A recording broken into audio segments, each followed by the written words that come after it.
Okay, guys, so this is it. This is the last of the new material for the year. Isn't that crazy? Every single word. Oh, every single word. You could write it down twice. Then again. So guys, what we're going to do is we're going to step out of the notes for a minute and we're going to talk about question number 8 out of the previous day's homework, because this provides a great connecting point between what you're going to learn today and what we've talked about previously. So we're just going to make this a part of your notes. And frankly, I'm going to do this from here on because this just makes sense.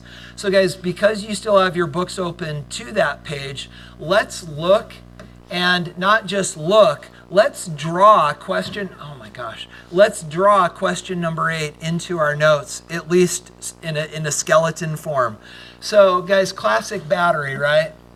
Classic voltaic cell. We've got our electrodes with the understanding that the electrodes are soaking in solutions. In the left-hand cell, we've got iron solution. It's worth noting now, guys, that this is 1 molar, which takes us back to potentials, and part of the answer to that is that these are 1 molar solutions. Then, guys, off here to the right, we've got a silver ion solution, which is also currently a 1 molar solution. We've got this connected through an external circuit, and they tell us that the current is flowing clockwise, which doesn't always happen, but it does in this case.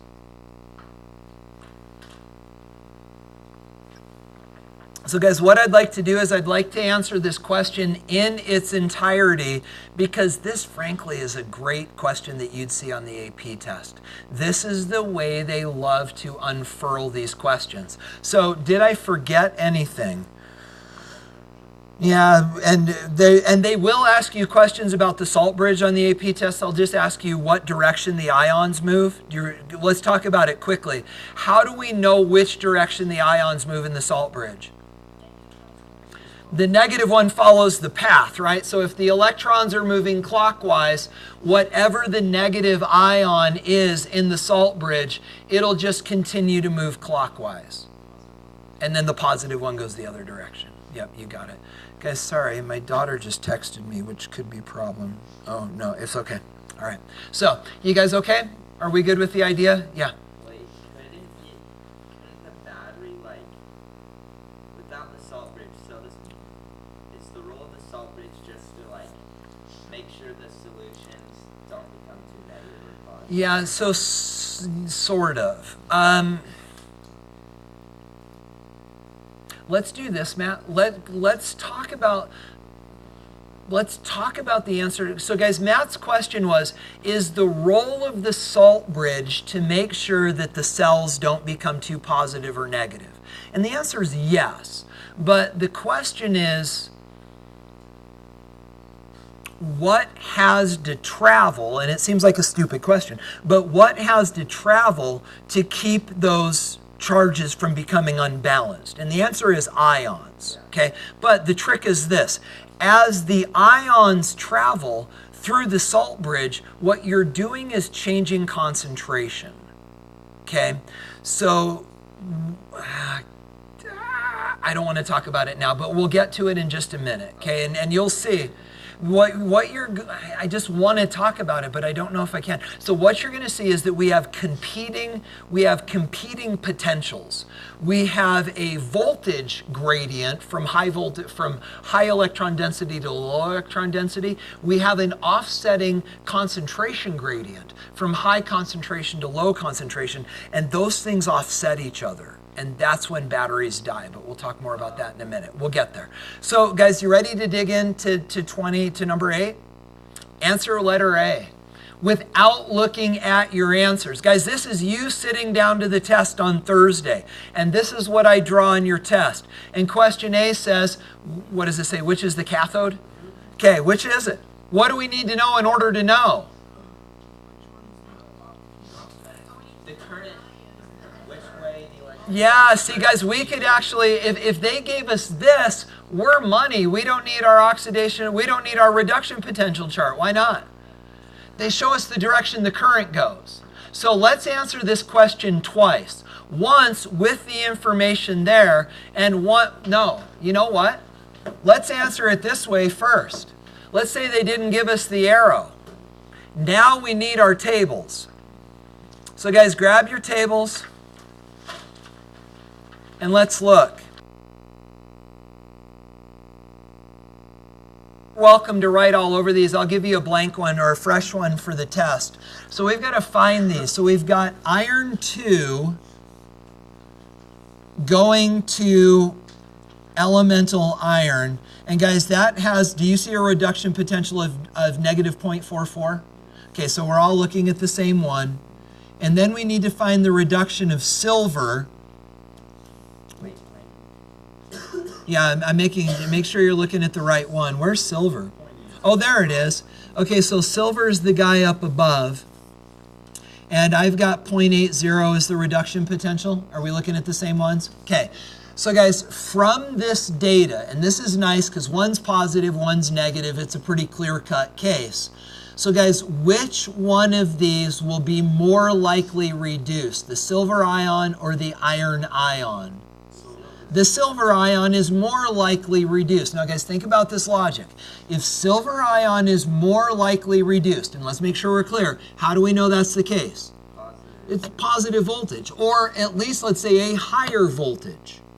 So silver ion is the one that is more likely reduced. So now guys, we can turn to our picture, right? Because this is silver and this is iron. And now we know silver, the one on the right, we know that silver is more likely reduced. So does that mean ion is becoming metal or metal is becoming ion? Ion is becoming metal. This is our reduction. Then we know oppositely over here, we've got this going this way. So that means that this is our reduction and therefore our cathode. We know that this is our oxidation and therefore our anode. So guys, the takeaway message from letter A is that if they don't tell you which is the anode and the cathode, whichever has the higher reduction potential will be the cathode where reduction takes place. Doesn't that make sense? Okay. Now, from that, we now know that as this oxidation takes place, there's a loss of electrons, higher electron density, therefore the charge travels in that direction, which is what they showed us initially. Now, some of you picked up on this. They gave us the direction of current flow. How do we work that backwards? Well, guys, if they give us the direction of current flow, we know that current always flows from the negative electrode to the positive electrode. And do you see how those dominoes can then fall? The negative electrode, which is where the electrons flow from, the negative electrode is the anode where oxidation takes place. And then the positive electrode is the cathode where reduction takes place. And if you don't remember how to remember that, remember the T in cathode looks like the plus sign. You see how all of that fits together? Okay. All right, so then guys, moving down to letter B. It said, how would you determine the standard EMF generated by the cell? Can we just say cathode minus anode? Is that okay? Do we need to say more? Okay. Then guys, letter C. What is the change in the cell voltage when the ion concentration in the cathode half cell concentrations in the cathode half cell are increased by a factor of 10. Guys, let's talk. So here's what we know. We know that these cells currently are 1 molar solutions. What question C is asking us is what will happen to the voltage if the concentration in the cathode cell is increased by a factor of 10. So our cathode is over here on the right, and the question is, what happens if we make this 10 molar? So let's talk about this. Let's talk about the chemistry. So guys, forget about the 10 molar change and let's just talk about the chemistry. So guys, as this cell functions, let's focus on the anode. Ready? As the cell functions, looking at the anode, what happens to the mass? What happens to the mass of this electrode as the battery goes on? It goes down, right? The metal is going into solution. What happens to the concentration of this cell as the battery goes on? Concentration goes up because ions going into solution. Does that make sense? Okay, now let's go over here. So guys, what happens to the mass of the silver electrode as the battery goes on? Mass goes up. What happens to the concentration? It goes down because ion is depositing concentration. So guys, as this battery goes on, the concentration in the cathode is going down because ion is depositing, and the concentration in the anode goes up because the metal's going into solution. Now think about this. What if we make this solution 10 molar? Is this now a better battery or a less effective battery? It is a better battery. Why is it a better battery? Because we now have more ion that can plate onto the silver, encouraging the battery to do what the battery naturally wants to do, and that increases the voltage. Can we say that again? Increasing the concentration at the cathode increases the voltage of the battery because adding more ion to solution encourages the battery to do what the battery wants to do. Does that work? Go ahead. Yes, good. Exactly. Yeah, that's a great way to think. Did you hear Brandon's analogy? That's a great way to conceptualize this. Because remember, these are the guys that are being reduced, right? These ions are literally calling for hey, send them over here, I'll take them. And if you've got 10 more times ion over here, go and send them over this way, it creates a greater pressure, increasing the voltage. Do you understand the concept? Is that okay? Now try this, guys. Let's see if I can back out of this far enough. Now what if we do this? What if we make this solution 10 molar? What does that do to the battery? It lowers the voltage. Why does it lower the voltage? Well, now we've got metal atoms that want to go into solution, but now they're jumping into a solution that is so populated with other metal ions that it's harder for them to get into solution. And because it's harder for them to get into solution, that decreases the effectiveness of the battery, dropping the voltage. Does that make sense? Go ahead. So the numbers on the standard conduction potentials, well, they would be standard, I guess, but they would change. And that's why we're using this as the transition into what we're doing today. So guys, let's use Brandon's observation as our transition point. So Brandon is saying, does that mean that these voltages will change, the half potentials? Would they change given 10 molar on the left, 10 molar on the right? And the answer is absolutely. And so guys, these voltages, as Isabel got us thinking at the very beginning of the day, are standard voltages at 1 molar. What if they're not at 1 molar? Well, we need a way to account for that, and the way to do it is what is called the Nernst equation, and that's what we're learning about today. Can we make the transition? Okay, so here we go. So guys, getting into the notes then, what I want to do is I want to give you some background information on this, and then guys, we will look at examples, and that's where this will really start to make sense. So guys, the idea then is this, and notice what we're talking about. Does this make sense given what we just talked about? So guys, cell EMF. Did we talk about that enough that you know what that means? It just means electromotive force, which is voltage. This is so when you do this, when you go E is equal to E cathode minus E anode, that E is the electromotive force. Electromotive force is just a fancy term for the cell voltage. Okay, so here's what we're talking about. We are now looking at the relationship between concentration and cell EMF. And guys, that's everything that we just established here. How does concentration change affect the voltage of the battery? You see the connection? So let's talk about the concepts. So guys, it goes like this. And this is conversational at first. So guys, here's what we now know. You can probably just nod your head and sign off on this, but if you're not convinced, you may want to write it down. So guys, here's, to this point, we've looked at batteries, and we've made some general observations. First of all, this: voltaic cells are spontaneous reactions. How do we know that mathematically? How do we know that mathematically, that our batteries are spontaneous? Positive voltages, right? They have positive cell EMFs.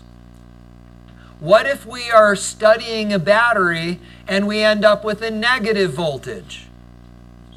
We picked our cathode and anode wrong. Okay. Guys, we've also said this, that these things exist at standard conditions. 1 atmosphere of pressure. Why do we care? Because hydrogen is our 0 point, and hydrogen is a gas when it's not dissolved in water. So we need to know the pressure, but more importantly, all of our solutions are 1 molar. So when we pull these numbers off of this chart, we're understanding the concentrations to be 1 molar. So while these assumptions are helpful, guys, they don't actually reflect the working conditions of batteries. Why not? Do you want to draw a picture with me? Here, maybe you just watch. So let's go back to this. So guys, we've got our old standby, we've got this, we've got this. We remember that this was 1.10 volts. Was that the zinc? Or zinc copper. So this is zinc, this is copper. We've got the oxidation over here. This is going into solution. So this is zinc 2+. We've got our copper over here. This is our, is that all familiar enough to you? Okay, so guys, and we calculated, and I know this is hard to see, but we calculated that voltage at 1.10 volts. When is that voltage 1.10 volts? This is important. When is that voltage 1.10 volts? The minute you put that battery together, and you're going to do this in lab after spring break. Guys, the minute you put that battery together, the voltage is 1.0 volts. Why? Well, this is a 1 molar solution, and this is a 1 molar solution, and when both of those solutions are 1 molar, that thing puts out 1.10 volts. And never again. Why not? Well, guys, this is our oxidation, right? And if this is our oxidation, what's happening to the concentration of this cell as the battery goes on? The concentration goes up. Matt, we're about to answer your question. Now, guys, check this out. And so this is then our reduction. This is our cathode. Guys, what happens to the concentration of this solution as this goes on? It goes down. Now, guys, check this out. Eventually, what's going to happen is this. When the battery starts, we are at, watch my hands. When the battery starts, we're at equal molarities, right? Okay, now watch, guys. So what's going to happen is over time, the concentration at the anode is going to go up, and the concentration at the cathode is going to go down. And eventually, guys, we end up with a concentration gradient that offsets the voltage gradient, and the battery dies. Does that make sense? So guys, that's what happens when these batteries die, is eventually this concentration goes up so high that it's so hard for the zinc to get into solution, and this concentration goes down so low that there's so little copper ion to plate out as a solid that these concentration gradients work against the oxidation and reduction that wants to take place based on voltage, and it's at that point that the battery's dead. So the salt bridge then allows for the ions to flow to offset that, but eventually they can't offset it anymore, and we get such a steep concentration gradient that the battery dies. You guys okay with the idea? So guys, how then do we deal with this mathematically? And it goes like this. So guys, I don't think you need to answer this question because we just talked about it. So what happens to the concentrations of the reactants as this thing takes place? Well, as we said, where the oxidation is taking place, the concentration goes up. Where the reduction is taking place, the concentration goes down. And eventually those concentration changes offset the voltage and the battery dies. So eventually, guys, what happens is this reaction reaches equilibrium, and at that point, the battery is dead and the voltage becomes zero. You get the idea? Okay, so guys, how do we then study those changes in concentration and therefore voltage over time? And this is where you want to start taking notes. So guys, this is how we do it. To calculate the voltage of a battery at non-standard conditions, or as it proceeds along its reaction pathway, guys, we need an equation that takes into account changes in concentration. And this is the equation.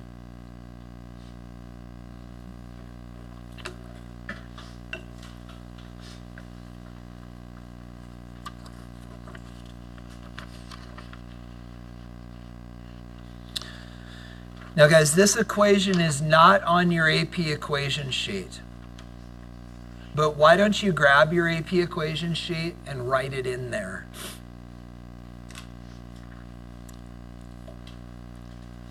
You're on the page 4 side under electrochem. Why don't you write it in?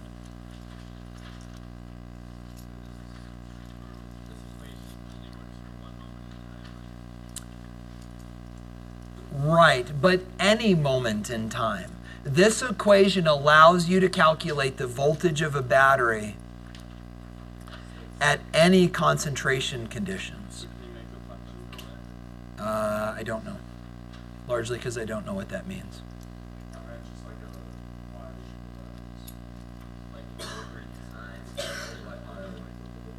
I don't. Probably. It would be an exponential. It would be a logarithmic function. But yeah. So guys, understand this is not on the AP test. They took it away in 2014, but it's crazy not to teach it, so we're going to.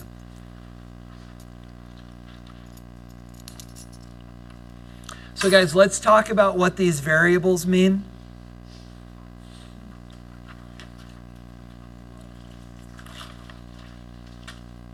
So E cell is the voltage of the battery at whatever conditions you're studying.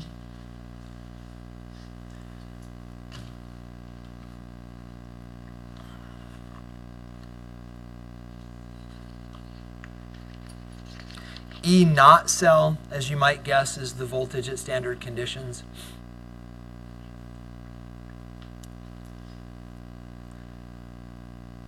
By the way, guys, how do we figure that out? Cathode minus anode, right? It's the reduction potential at the cathode minus the reduction potential at the anode. So we calculate this using the standard reduction potentials.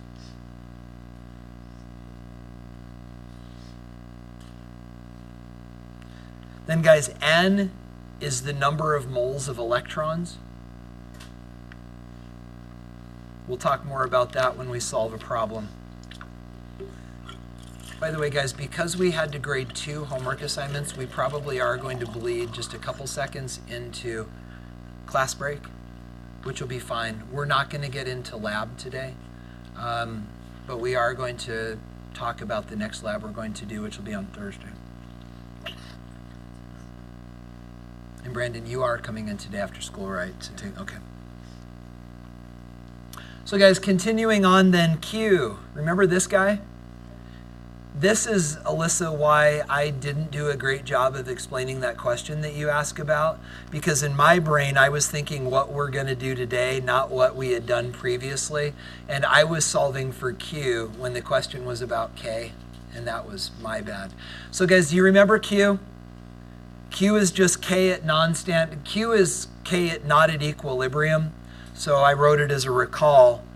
Recall that the reaction quotient Q is the same as Kc, only not at equilibrium.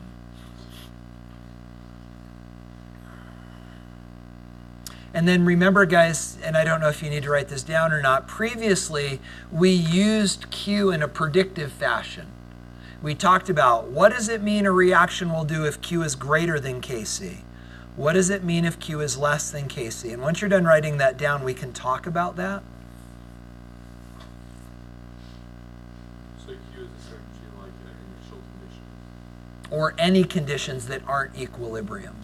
Yep, and that's sort of the tie back to this, is this equation with its Q allows you to figure out the voltage at any set of concentrations rather than just standard 1 molar concentrations. Yep. You guys good? So do you want to go over the QK thing? Would that be helpful quickly, or do you remember it? Quickly? Quickly? Okay, so guys, it goes like this. Blank screen. So the thought then is this. So we understand that reactants equilibrium with products. So the K expression is going to be products divided by reactants. So let's say this. Let's say that Q is greater than Kc. So the conditions that we are at, Q, are greater than Kc. So if Q is greater than Kc, which number's too big, products or reactants? Products, right? So there's too much product, which means that reaction will proceed to the left. Yeah? And then what if Q is smaller than Kc? Well, then the reactants are too big, right? The value's too small. That means the denominator's too big. So if the denominator's too big, that means we've got too much reactant, and it'll proceed this way. Is that coming back to you? Okay. So guys, with that said then, let's take these ideas and apply them to a familiar setting. Write it down with me.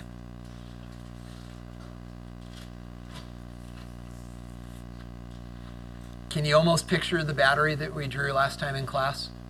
This is it. You've got your zinc, you got your copper ion. The zinc element is being oxidized to zinc ion, losing its electrons through the external bridge. Copper ion is being reduced to elemental copper. This was everything that we drew last time. Yeah.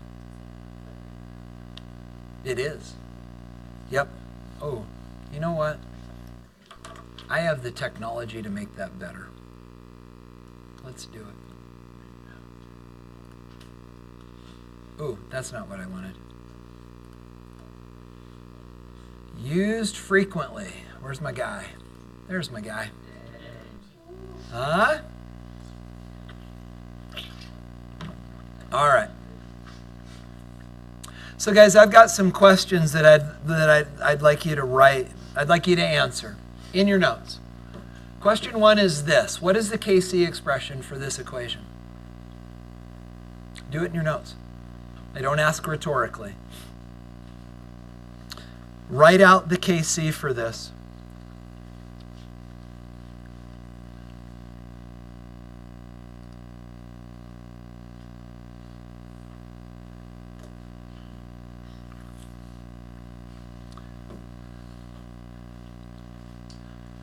So, Kc is equal to products divided by reactants.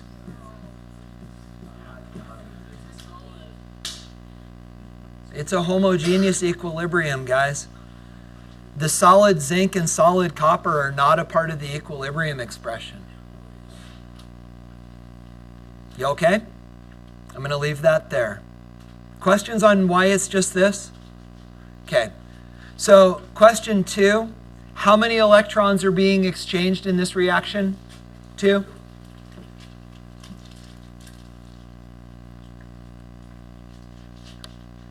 Question 3 actually isn't a question, it's a statement. The voltage for this cell at standard conditions is 1.10 volts. How did we know? Cathode minus anode, right? We did that before. Okay, now guys, a question. What would the Nernst equation look like for this reaction? Write it down. Set up the Nernst equation for this reaction.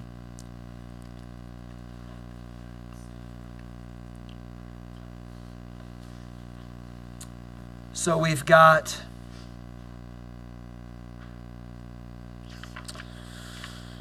okay, I'm just going to put it here and then I'll have to toggle it on and off. So we've got E cell is equal to E naught cell minus 0.0592 divided by N times the log of Q. Then we've got E cell is equal to 1.10 volts minus 0.0592 divided by 2 times the log of, oh, why did that go away? That's all right. I can just rewrite it.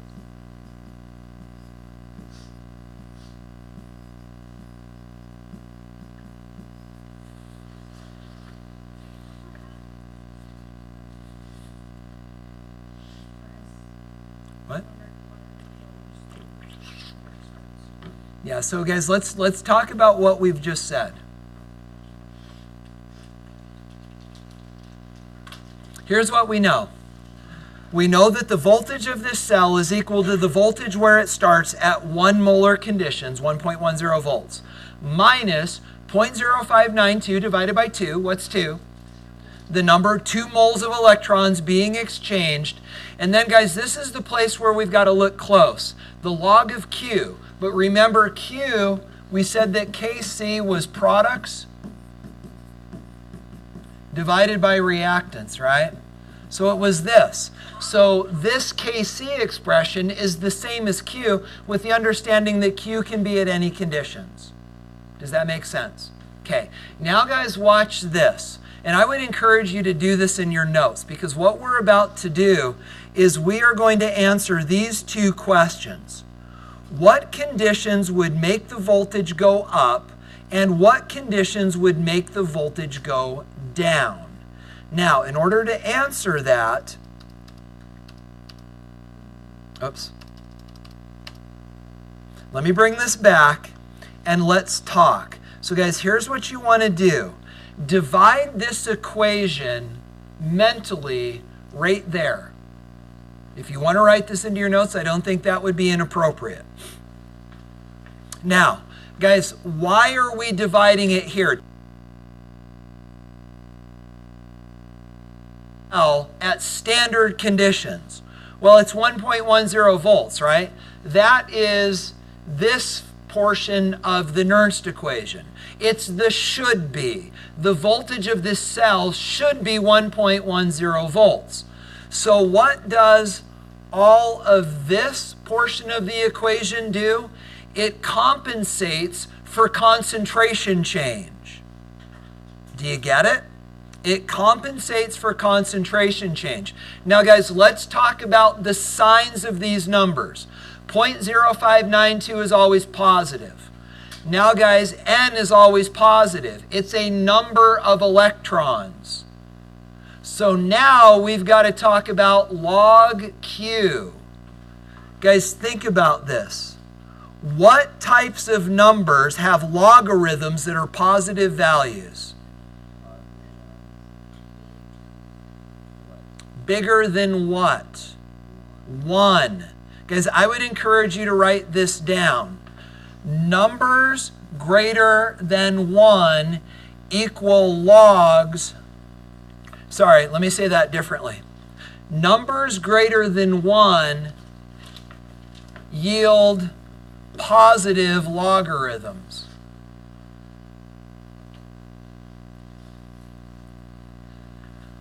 Numbers smaller than 1 yield negative logarithms.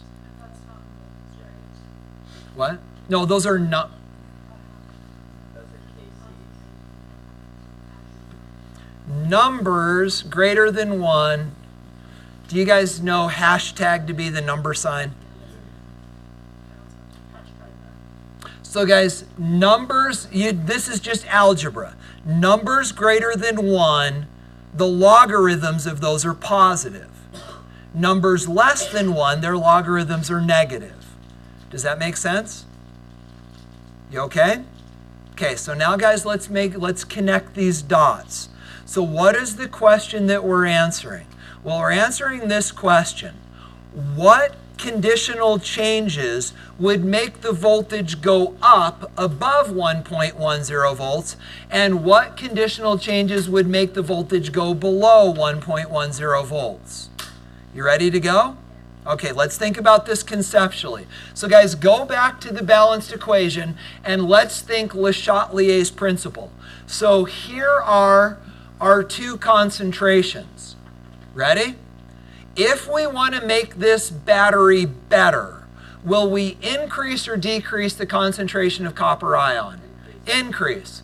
If we want to make this battery better, what will we do to the concentration of zinc?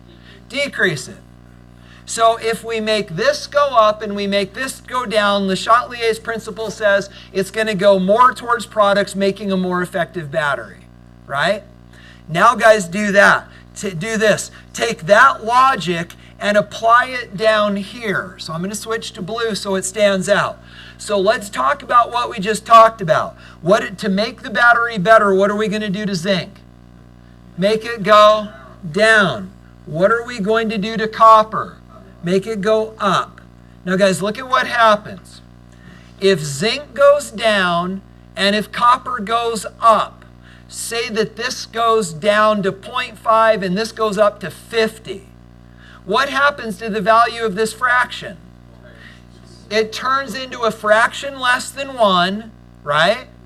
That makes the logarithm negative. Do you get it? So under these conditions, the value for this logarithm will be negative. But it's times a negative. That makes it positive and the voltage goes up. Do you see it? Now guys, let's do the opposite. Erasing the mess. So now guys, let's say we want this to be a less effective battery. Who knows why we'd want to do that, but what if we want to make it less effective? So if we want to make this less effective, what do we do to the concentration of this? Make it go down. What do we do to the concentration of this? Make it go up. Now the equilibrium shifts to the right, and this is not as good of a battery. But let's bring that thought down mathematically. So now what we're talking about doing, we're talking about increasing the concentration of zinc and decreasing the concentration of copper. When we do that, what happens to the value of this fraction? Well, it goes up. It becomes bigger. As it becomes bigger, we understand that the logarithm of a big number, bigger than 1, is positive. But then when we resolve all of this math, that means we're going to have an even bigger number to subtract. And that makes the voltage go down. Do you get the idea? So guys, this equation, the Nernst equation, allows us then to figure out how these cells respond to concentration change. Go ahead. So I remember last class you showed us like a voltage versus time graph. You showed the voltage going down. Right. Given this equation, would that be a linear decrease? I don't understand that graph that I showed you was just it was just a trend. The voltage does in fact drop slowly. I wonder though if the way that they get that thing to drop less slowly is by almost creating a buffer where you have so much ion present. I frankly don't know. I don't read too much into that graph that I showed you. It was just to make a point. So it is like the difference in voltage maintains constant. Or like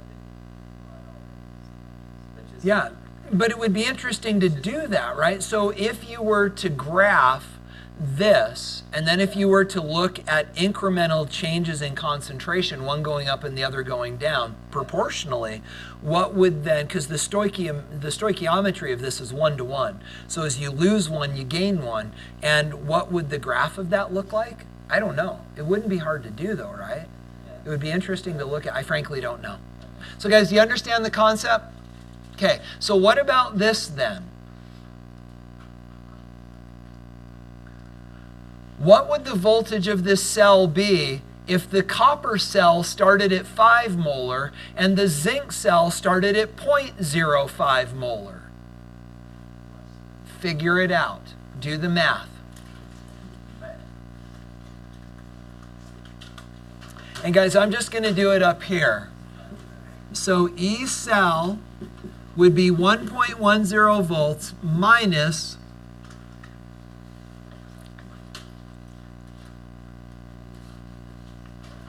0.0592 divided by 2 times the log. So products divided by reactants. So our product is 0.05 and our reactant is 5.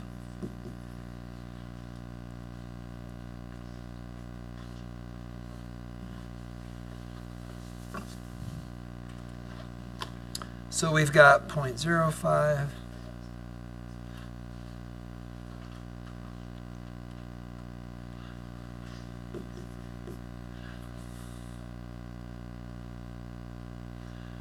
So this resolves to, guys, I'm going to just get rid of this background, I hope. It is so in the way. There we go. So what we've got then is 1.10 volts minus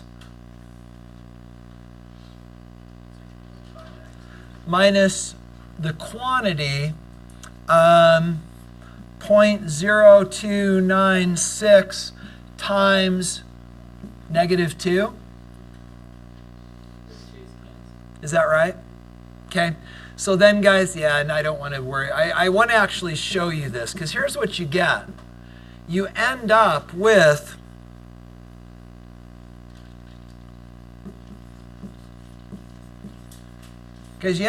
this, right?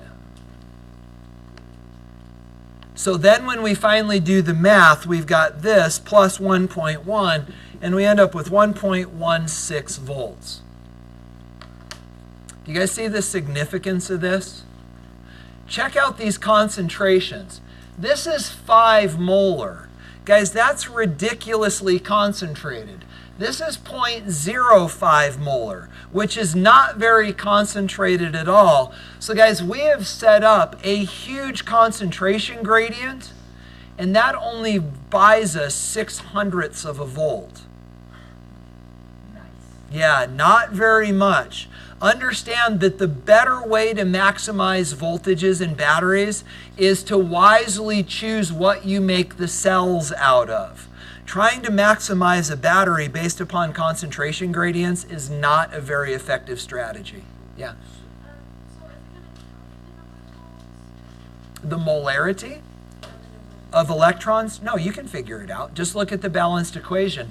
And if you go back and look at the balanced equation, so it's here. So this, remember how we did this before? This is gaining 2 electrons. This is losing 2, so it's 2 electrons. Yeah. No, no. It's the number of electrons. Yeah, go ahead. Don't worry about it. We've never really talked about it, and they won't hold your hand to the fire. Just use the same number of significant digits in your answer as in the numbers you plug in there. That's not actually right, but don't worry about it. Yeah. So I'm wondering if choosing concentrations barely change the voltage. Mm-hmm. Wouldn't the concentrations have to go extreme for the battery to die to reach equilibrium? Exactly. Precisely. Yeah. How big would that concentration gradient need to be? So how big would that concentration gradient need to be where in the case of the battery we're looking at, that equals 1.10 volts, and it's crazy huge, right? Is this going to be quick or should you come back? Thank you. Yeah, so that's a great point, Daniel, that these things go way before they reach 0. Yep. You guys okay? Go ahead. That's great. That's why batteries are so acidic or whatever. Because when they're going to die, Mm-hmm. one side will be giving. Well, but understand, like for example, this battery is not acidic at all, right? The reason that you think about these things as being acidic is because like these D-cell like these typical batteries, these are what are called alkaline batteries. Alkaline meaning basic. And so one of the cells in these is actually basic. So when these things leak and you think, oh, it's burning me, it's an acid, it's actually a base. But it's still acid-base chemistry. And then like in the battery that's in your car, that is actually a lead acid battery. And so one of the cells is lead and the other cell is hydrogen tied up in sulfuric acid. So, you guys good? One more thing to do and we're done for the year. You ready? Here we go. So guys, now we understand the impact of concentration change on, and this ties right back to Daniel's interesting thought. Guys, we now understand the impact of concentration change on battery voltage, but as Daniel pointed out, eventually these batteries are going to die. And it takes a long time because the concentration gradients have got to be huge, but eventually they die. Well, guys, what we're going to do is we're going to use the Nernst equation to study the death of a battery. So join me in this. This is where we're wrapping up.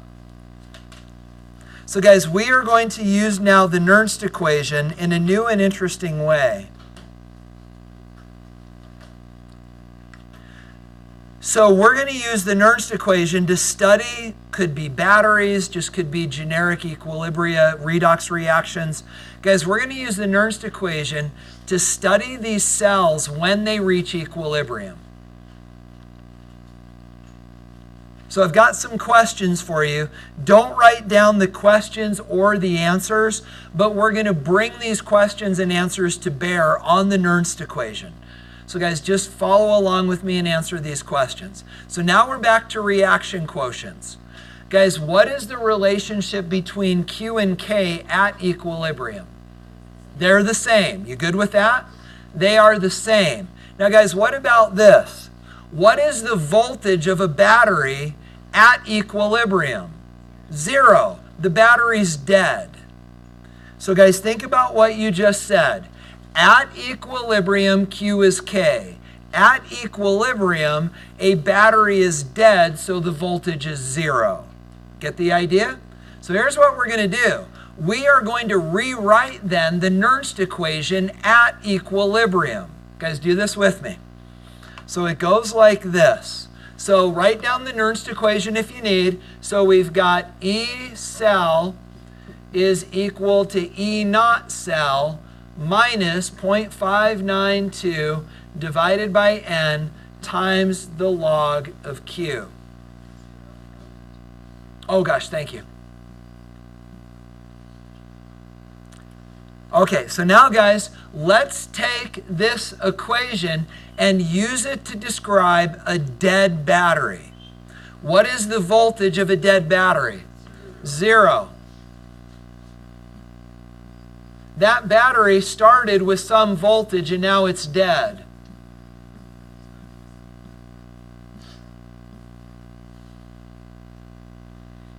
Now guys, what is Q at equilibrium?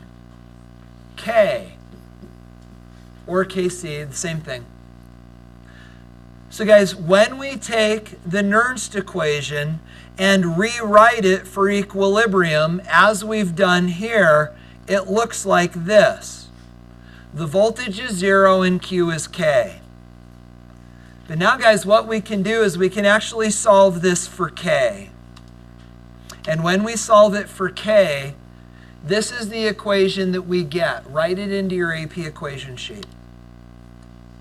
The log of K is equal to N times E naught cell divided by 0.0592.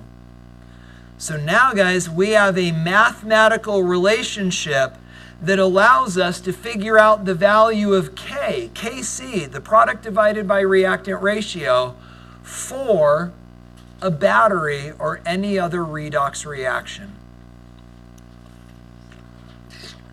Now guys, again, notice this is not on the AP equation sheet, so it will not be on the AP test. I'll be honest with you, I doubt if this is going to make it onto Thursday's test because it's not on the AP test.